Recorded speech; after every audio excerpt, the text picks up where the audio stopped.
নমস্কার।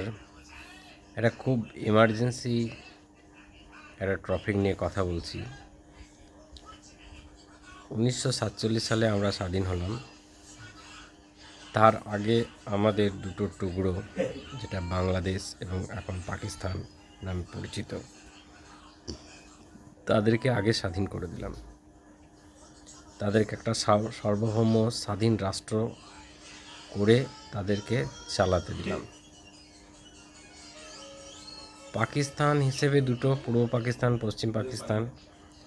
পূর্ব পাকিস্তানের অভিযোগ আসতে লাগলো যে পশ্চিম পাকিস্তানের লোকরা এসে অত্যাচার করছে। আমাদের ইন্দিরা গান্ধীর সময় আমরা তাদেরকে আলাদা করে একটা স্বাধীন রাষ্ট্র দিলাম।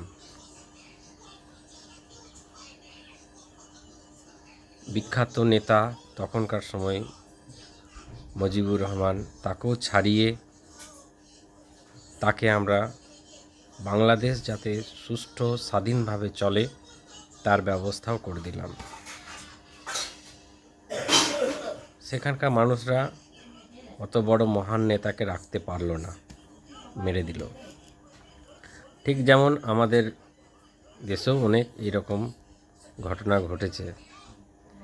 এখন বর্তমান পরিস্থিতি, আমরা চাইছি যে আমাদের থেকে সরে যাওয়া দেশ তারা ভালোভাবে চলুক, ভালো থাকুক, ভালো খাক, ভালো পড়ুক, আমাদের সঙ্গে উন্নতির সঙ্গে সঙ্গে তাদেরও উন্নতি হোক।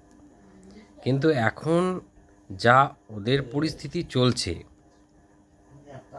তাতে এখন মনে হচ্ছে আমাদের দেশের ওপর খারাপ প্রভাব পড়তে পারে, আমাদের দেশের মানুষের ওপর খারাপ প্রভাব পড়তে পারে, আমাদের ওপর খারাপ প্রভাব পড়তে পারে। যেহেতু আমরা পশ্চিমবঙ্গে থাকি, পাশের রাজ্য, বিভিন্ন রকম ঘটনা ঘটতে পারে।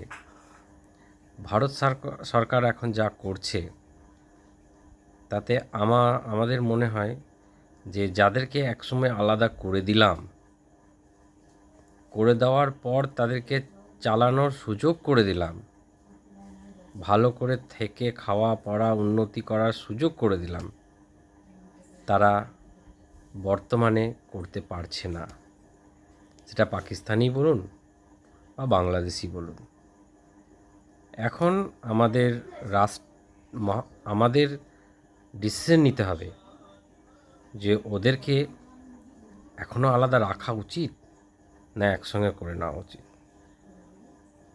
ওখানকার মানুষকেও ডিসিশন নিতে হবে যে ভারতের এতগুলো অঙ্গরাজ্য, তারা এত সুন্দর সুষ্ঠু স্বাধীনভাবে রয়েছে, কোনো রকম কোনো অসুবিধা নেই।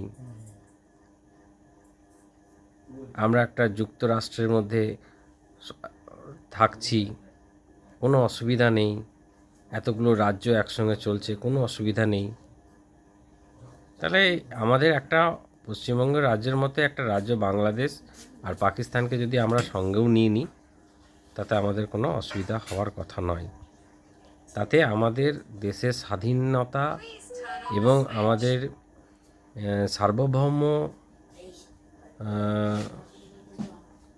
যেসব অসুবিধাগুলো, যেমন ধরেন আতঙ্কবাদী হোক বা অন্যান্য কোনো ষড়যন্ত্রমূলক কাজ যাদের বিদেশ থেকে আসতে পারে, ওদের মাধ্যমে আমাদের দেশে করাতে পারে, সেগুলো আস্তে আস্তে বন্ধ হবে। এটা তখনই বন্ধ করা সম্ভব যেহেতু এখন দুটো দেশই অস্থির, দুটো দেশই নিজেরা চালাতে পারছে না। সুতরাং এখন আমার মনে হয় ওই দুটো দেশকেই আবার যেমন 1947 সালে আগে ছিল এক করে নিয়ে আমাদেরকে একটা রাজ্য ঘোষণা করে দিয়ে তাদের, আমরা যেমন চলছি পশ্চিমবঙ্গ, বাংলা, বিহার, উড়িষ্যা, তাদেরকেও বাংলাদেশে একটা রাজ্য করে আমাদের দেশে অন্তর্ভুক্ত করে, পাকিস্তানকে একটা রাজ্য করে আমাদের দেশে অন্তর্ভুক্ত করে, ঠিক যেমন আমরা কাশ্মীরকে করলাম, অন্তর্ভুক্ত করে চলা। তাতে আমাদের দেশের সার্বভৌম যেমন বিস্তার লাভ করবে, আমাদের এরিয়া যেমন বাড়বে, এবং সার্বভৌম যে